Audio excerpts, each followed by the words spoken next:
Hi, this is James Melendez, James the Wine Guy. Today, 2012. Now, this is January 1st. It's my first wine review. And I thought how appropriate to do a Syrah. Very excited to do so. And to do an Australian Syrah. And then last year I wrote, I've hardly tasted any Australian wines, which is really unfortunate. There were no major trade shows or consumer shows to go highlight and taste a lot of Australian wines. And maybe that would be a really great thing to have organized in the next year. I'm looking out for it eagerly and will attend wherever possible. And maybe that just means I need to go to Australia.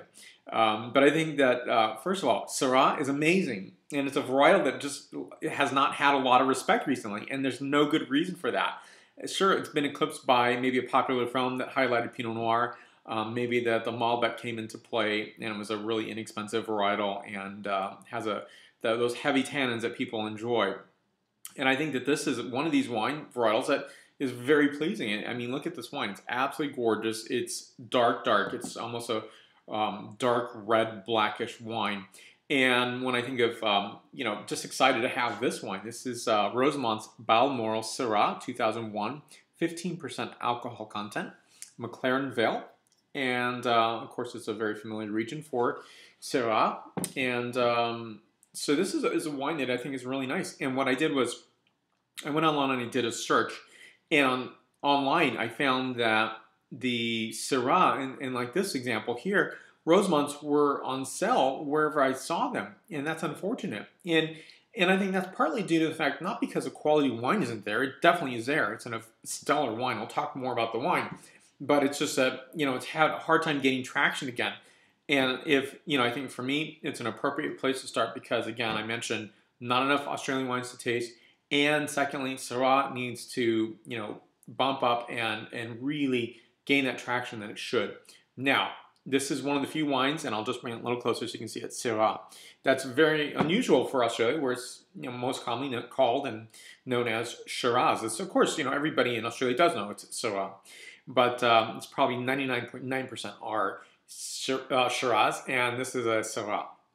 Doesn't make it a lesser wine, it just makes it a point of distinction, that's all. Balmoral is referring to the home estate of the family, and it's not referring to Balmoral Castle in Scotland, just in case you're wondering. Now, the vines on this are selected from a variety of vineyards in McLaren Vale, and that is that these are 50 to 100-year-old vines, which I think is really an amazing testament, because in the U.S. that story is not necessarily the case. Yes, there are 100-year-old vines, if not older, particularly Zinfandel, but it's not common. And you might find this more common, obviously, in the Old World and Australia and even South America as well. So let me take a little taste of this wine and I'll tell you what it's like.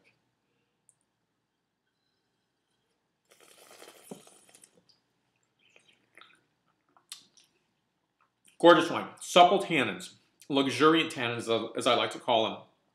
And in here, you're getting notes of, and I hear people say, oh, Australian Shiraz is always a berry bomb. And that's not true. It's not the case.